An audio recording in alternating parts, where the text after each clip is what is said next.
May tao dun sa likod ko, oh. Uy, nanonood pala. Andun sa likod ko, oh. Oh. Ano yan? Ano yan? Ano yan? Ano yan? Ano yan? Oh, grabe, oh. Grabe, oh. Guys, andito ako ngayon sa harapan ng cam para sa isang comment dito sa Facebook na na-trending ngayon. Magre-react lang ako, guys. Ipakita ko, guys. Ngayon, ngayon lang, matagal na ako hindi nakapag-FB na nakaupo talaga dito sa laptop. Ngayon ko lang ginawa. Ay, na-timing pa ito? Look at this. Kasi sabi ni John Michael, anong pangalan niya? John Michael Eduardo Crescencio, pa-ID. Unsay ngalan, ani? This one. I have this, guys, pero hindi ko ma-picturean ngayon kasi gabi. Meron ako nito, nabili ko sa isang taga-ubay. At ito ay, ang pangalan nito ay, alam nyo na, meron tayong kakilala dito, si Sir Jovi, na matyaga na sumasagot sa mga question kung anong mga ID. Ito siya ang nakasagot, guys. Ito, oh.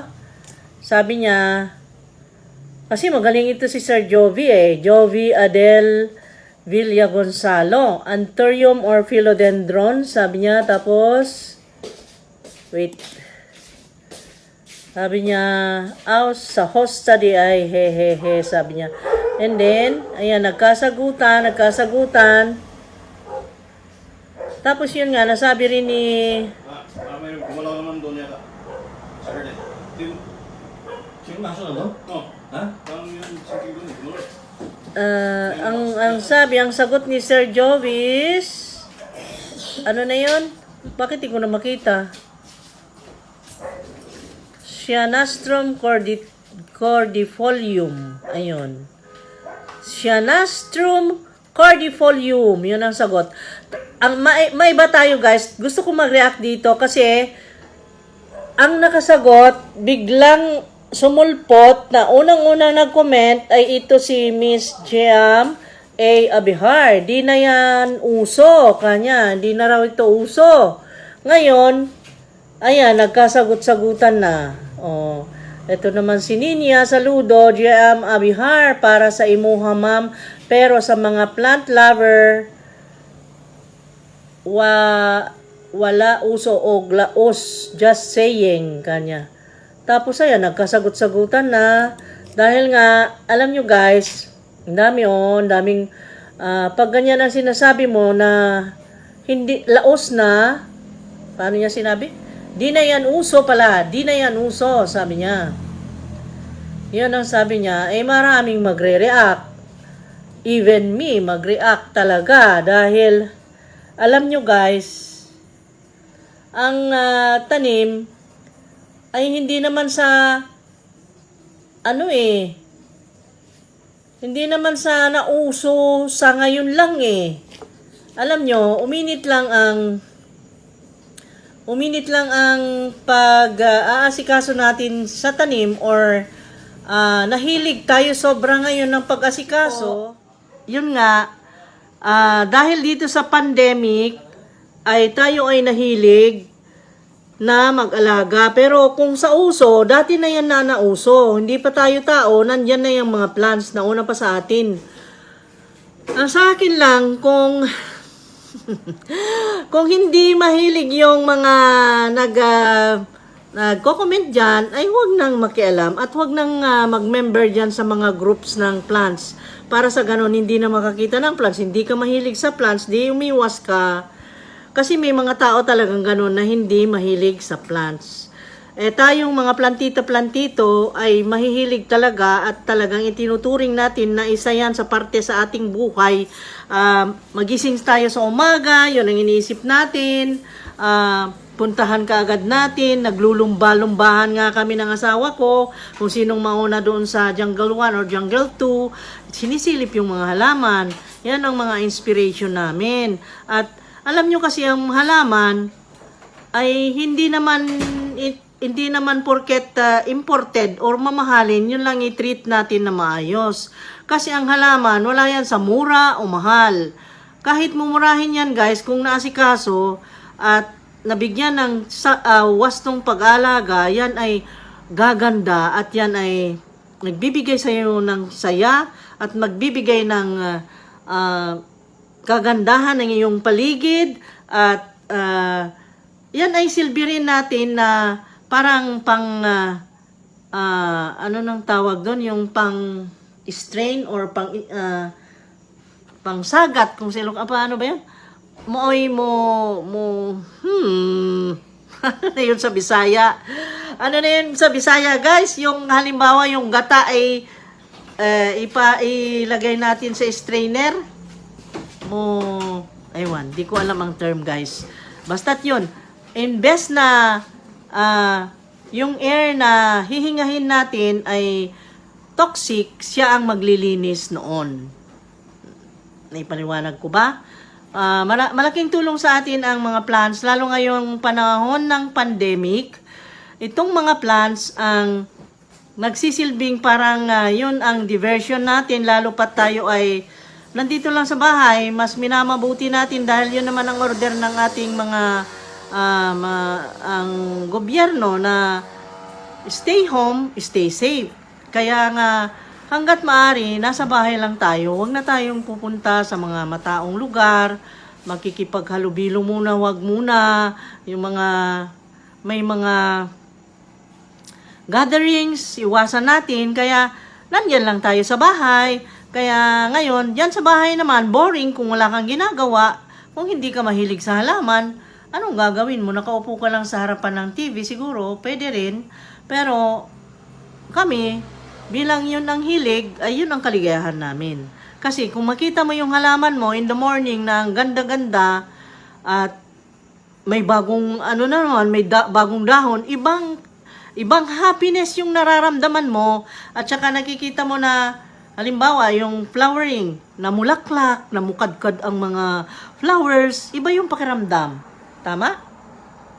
May nakikinig sa akin. Oo, tama. Tama daw. Tama ba? Lagay ko? Tama. Tama. Di? Siya rin eh. Sobrang hilig din sa halaman. Pero yun ay, para sa akin naman, kung mahilig ka sa halaman, meaning, you're appreciating God's creation. Ina-appreciate mo yung mga gawa niya. Para sa atin, yan ay regalo lahat ng God. Kaya i-appreciate natin. Pero, kung sabihin mong, may uso-uso at may laos-laos, ay nasa sa inyo na. Nasa tao na yan. Kung ikaw ay may laos sa'yo, may uso, ang sa amin naman, kung may makita kaming halaman dyan na maganda, ay, inaamin ko na kapag ka may pinag-uusapan, lalo sa online selling, dyan sa social media, na may mga madalas i-post nila at nagagandahan ka, ay gusto mong hanapin yun at pag-iipunan mo. Kahit na yung mamahalin yun, kung gusto mo talaga at napapaibig ka, ay gusto mong bilhin eh. Ganon yon. Pero hindi naman, not in the sense na makita mo yon, mamahalin. Halimbawa, nagkakahalaga na ng mga 500,000, 1 million, abay, hindi na. Sa amin, hindi yun tama. Siguro kung sumusobra-sobra na ang pera at walang pakagamitan at sumusobra na talaga, yung talagang umaapaw na ang pera mo, ay talagang bibili ka. Pwede. Pero huwag ka naman yung trying hard na para lang magkahalaman ka naman. May mga kwentong hindi rin ka nais-nais diyan sa paghahalaman na yan. May mga mahihilig na nakakakolekta lang, puro hingi. At yung hinihingan ay napupersas na pagbigay dahil, alam nyo na, yung mahal na mahal yan yung halaman, pero nandyan ka na nanghihingi sa hiya niya, bibigyan ka kahit masama ang loob. Masama naman yun. Kasi alam nyo ang paghahalaman, guys. Kahit nasabihin natin yung mumurahin lang ang binili mo, ay inalagaan mo yan. Tapos ganun nahihingiin lang. Diba? Pwede rin namang mamigay tayo, pero wag naman yung sobrang yung pinakamamahal mo at mamahalin na yung binili mo, ay wala ka pang saha, ay gusto nang hingin, huwag naman ganon, no? Give and take lang. Halimbawa, hiningan ka ng saha, bigyan ka rin niya, parang barter-barteran lang, okay na okay yon. Ox na ox yun. Yung maging fair lang tayo. Huwag natin gawin yung hindi natin gustong gawin nila sa atin. Ganon. We must follow the golden rule. Kaya kung may mga halaman man yung mga kaibigan nyo, huwag nyo nang anuhin, huwag nyo nang istorbohin, o huwag nyo nang bigyan ng sama ng loob. Ganon. Pwede rin mangingi yung mga close friends nyo. Kung close friends, masabi mong, wag muna, wala pang saha, tsaka na lang pag may saha. Ganon. Pwede, di ba? Oh, pwede naman, makahintay naman si friend. Pagka may saha, bigyan mo naman. Ganon. Sharing lang. Wag naman magmaramot. Kung marami, magbigay. Ganon. Pero wag naman si friend na magsamantala. Paano kung mamahalin yung tanim mo? Paano naman yun? Ayun nga sinabi ko, hindi naman basta-basta. Mamahalin yung tanim May, hingin pa rin yung sana? ay hindi. Kung mamahalin, kung mahal ang bili mo at ayaw mo, iprangka mo. Mahal ito, Beshi. Mahal ang bili. Beshi, mahal ang bili ko dito, Beshi. Gusto kong makabawi muna. Tsaka na lang pagka nabawi na. O, ganun lang. Nasa magandang usapan. Ganun. Pero yung may mag-post dyan ng magpa-ID lang at nakita mo yung halaman ay siguro nagandahan ka at sabihin mong, laos na yan. Gaganon ka kaagad. Ay, nako. Masama yun kasi love na love niya yung pinost niya tapos sabihin mo, laos? Ikaw kaya ang ganunin, di ba? Kaya, konting delikadesa lang. Yun naman ang sa akin. Konting yung, dapat yung sabihin mo or yung i-comment mo, ay pakiramdaman mo muna kung makasakit ba yun or okay lang ba. No? Kasi kung gano'n, mahal na mahal mo yung plant mo, pinost mo, tapos, ay, laos na yan.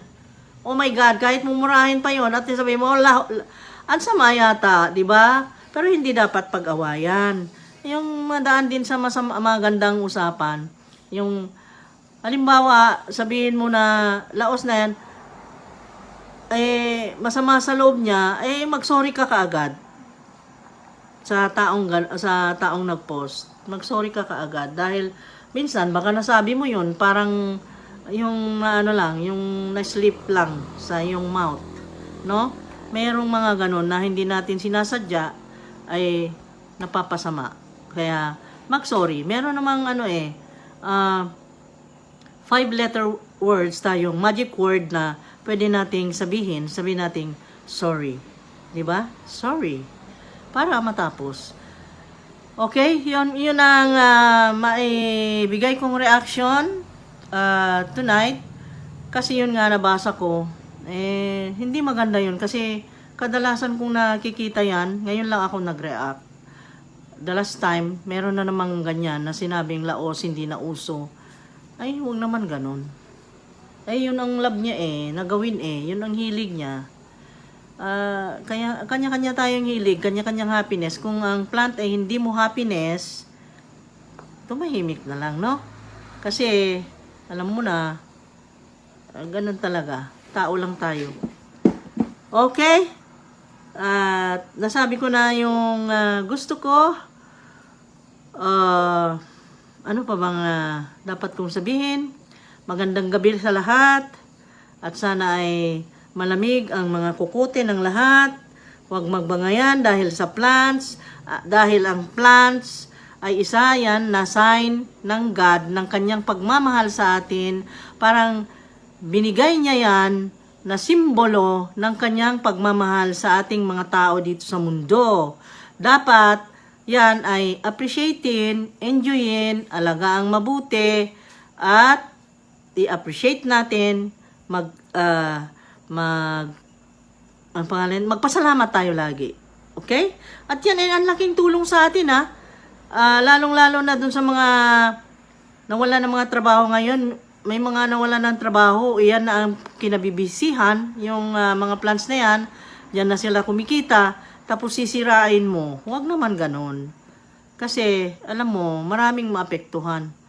Kaya, ako, bilang isang vlogger, kami ng asawa ko at ng mga anak ko, ay gumagawa ng something na kaya rin naming i-share sa madlang people, lalo na sa mga plantitas-plantitos. Dahil nga kami vlogger, pwede naming i-advertise ang kanilang mga plants. I-advertise namin para sa ganun ay makatulong tayo sa pagkakitaan nila dahil ngayon ay medyo mahirap ang pagkakitaan at yan ay maganda naman na libangan, wala namang masama, healthy naman, hindi naman nakakasama sa lipunan at yan ay very healthy na hobby. Kaya wala akong makitang masama dyan. Kaya ina-advertise namin, lalo na doon sa mga nalulungkot, na nakukulong sa bahay, na ka-quarantine, na nandyan lang, na nag-stay home lang talaga, ay yan ay magandang libangan. Kaya ina-advertise namin.